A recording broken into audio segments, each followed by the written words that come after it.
What's up guys, welcome to Supercars of London, and I realised straight from the word go that since coming back from Barbados I haven't done too much filming with my AMG GTS. I've done a lot of Lamborghini filming, so today I am driving back from the Ipswich area. I am currently at a disused RAF base. I've just been taking part in some secret TV filming, which I can't tell you too much about, but obviously as time progresses I'll be able to tell you a lot more about it. I am 110 miles away from my home in Watford. I've got about 150 miles in this car of fuel. So what I want to do is talk to you guys and do a classic fuel economy run and put this car to the test on just how good it is at fuel with a V8 bi-turbo. This car should be better than my R8 and Lamborghini, so let's just jump into the car straight away, get on the motorway. The one thing that I've noticed about driving up here is it is one of the highest concentrated places for petrol stations, and I'm going to completely ignore all of them and try and get home with the fuel that I've got.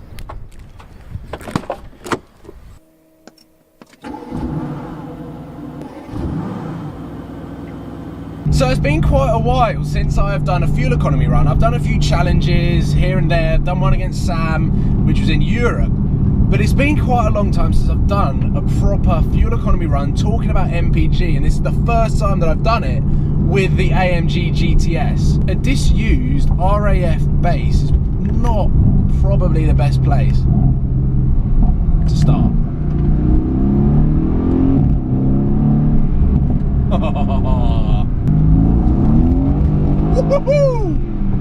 I've got so much room.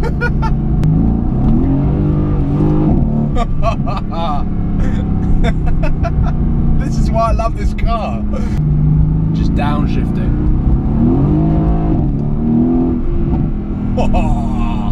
I don't even know where I'm going. And you just put your foot down a little bit. And it's so easy to slide, and this is probably the first time, not the last, that I'm able to legally power slide this car. I mean, how cool is that? So the first bit of this video, I'm getting opposite lock on a fuel economy run. It's not the best video to start it in. The brilliant thing about this car is not only that I'm sitting pretty much over my rear wheels, meaning that I've got a fantastic feel for the back end of the car. The AMG is just so balanced and actually quite easy to predict when the car is going to start losing traction, and it's just a lot of fun to be behind the wheel of as soon as I get onto it.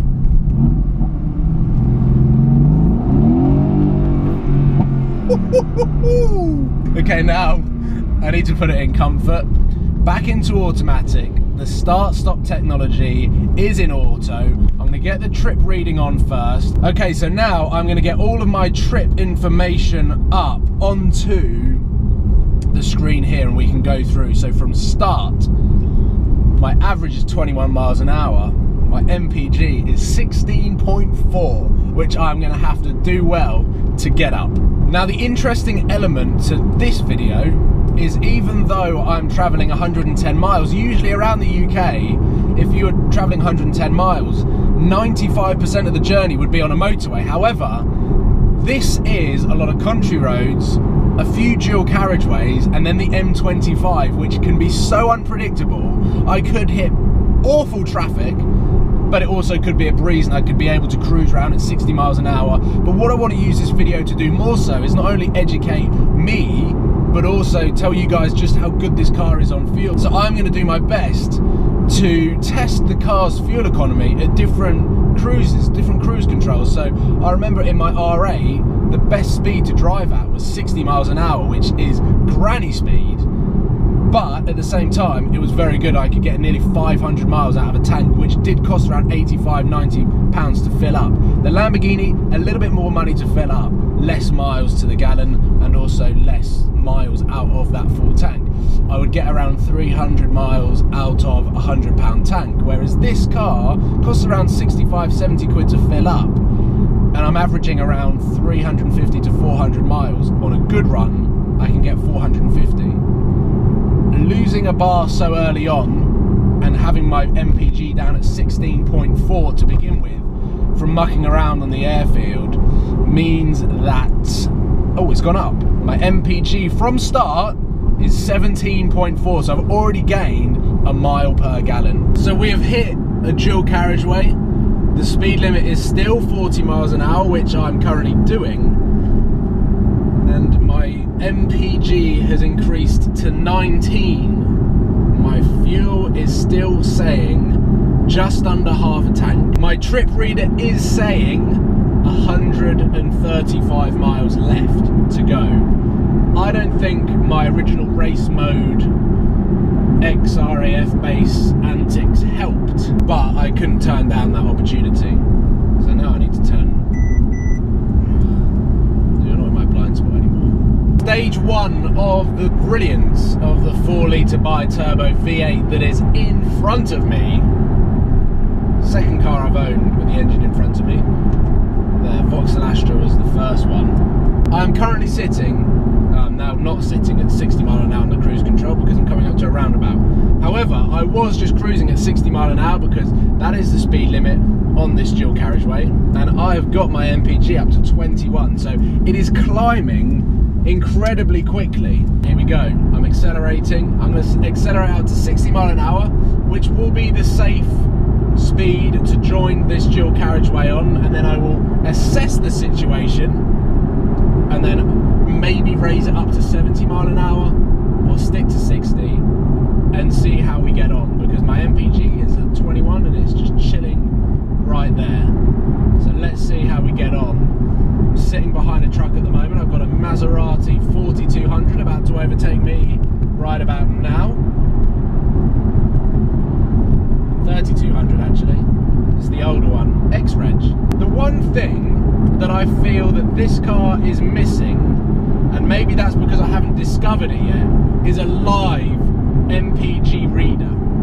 Because all I'm getting at the moment is my average from the start of my journey, which started off with me power sliding in race mode. I just got overtaken by that massive lorry because I'm cruising 55 miles an hour. But it's good for my fuel economy, sir, so please excuse me. Why? Traffic lights.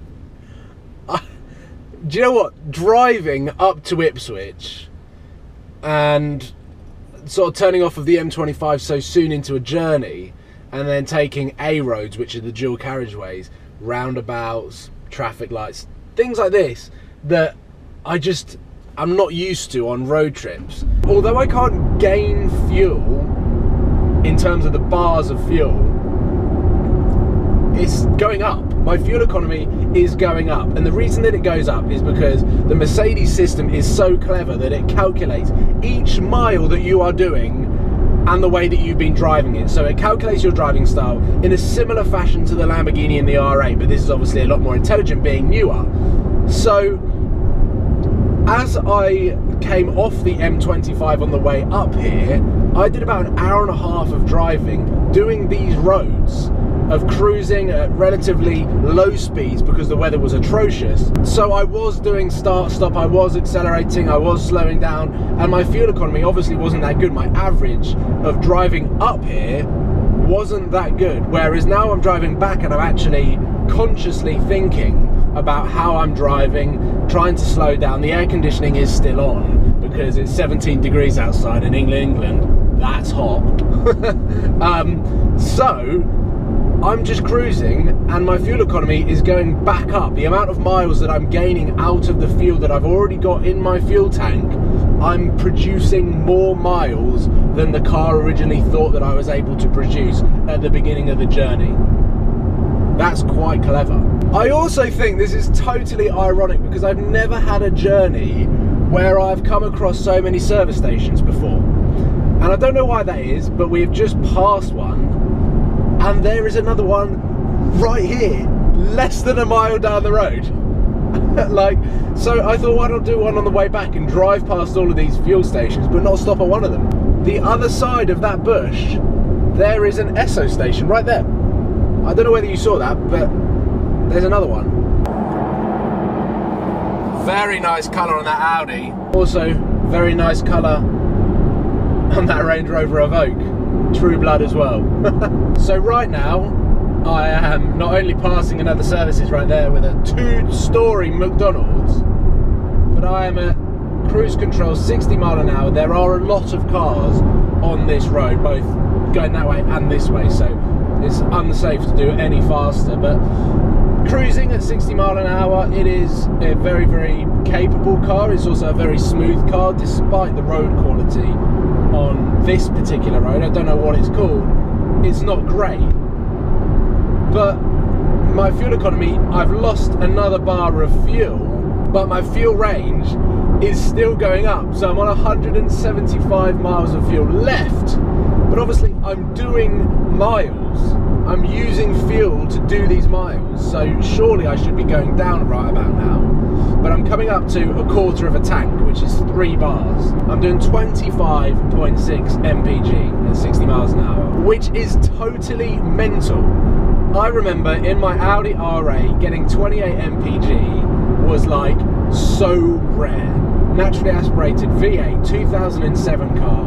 All of these new technologies and engineering breakthroughs that Mercedes are doing, the mega budgets that they've got to plough into a project like the AMG GTS, makes this car so good at doing something like, I could plough my foot down now, and this is an out-and-out supercar, but at the moment it is a Super GT, and I am thoroughly enjoying the drive. The weather is beautiful, the panoramic sunroof is enabling the sun and all of the light to come in. This is very interesting what is happening on my computer right about now.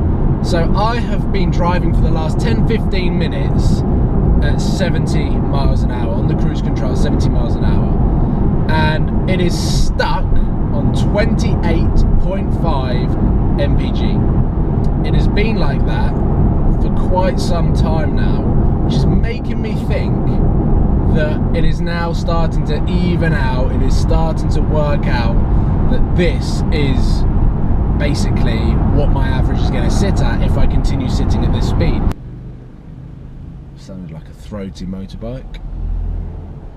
Currently some traffic lights about to turn onto the M25. Still staying at 28.8. I wonder what happens. Let's do something a little bit stupid. I'm going to put my foot down and see what happens.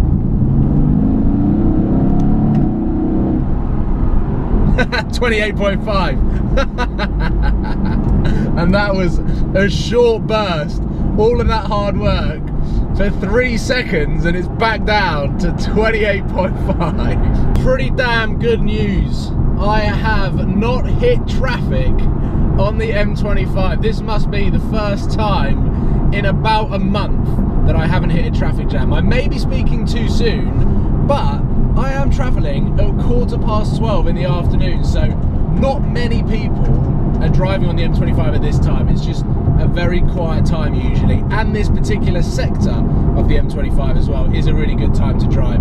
So I'm cruising. Also good news, 29.1 mpg. I'm down to about 150 miles of fuel, and I've got 3 bars left, which is a quarter of a tank. So I have gone from just about half of a tank, yeah, just under half a tank I think I had, to a quarter of a tank, and I'm about 10 minutes from home. It has been a relatively long and boring drive, made a little bit interesting by spotting so many petrol stations, but just being in this cockpit is such a lovely place to be, so comfortable, so relaxing, and so good and clinical, and Mercedes have absolutely nailed it. So I really wasn't expecting this video to go the way that it's gone, but it has. So I think being so close to home and so comfortable on fuel, I was about to say fumes, being so comfortable on fuel, I think I'm just going to wrap this video up. Thank you for watching. Please give it a thumbs up if you love the AMG and you think the Mercedes is a good choice in replacement to the Lamborghini. I certainly think so, so maybe I'm going to like my own video this time. I don't do it, but I might like my own video, because after what I've just said, I probably should. Subscribe if you haven't already, because there's going to be a lot more cool stuff happening. Unfortunately, this year, Monaco F1 is not happening. I have got a flight booked for tomorrow, which, as this video is going live at 6 PM on Tuesday, I should be in Monaco right about now. But I will explain, I will make a video on why I'm not in Monaco for the Formula 1 this weekend. It is a shame, I'm gutted, but at the same time, I'm gonna have a lot of fun back here in the UK producing some pretty cool content. So that's it. Last thing, I apologise for not actually showing you the outside of my car on this particular video. I haven't had anyone to film with me. It is me, myself, my GoPro, and my other camera. So thank you for watching, guys, and I'll see you on Thursday. Cheers, guys.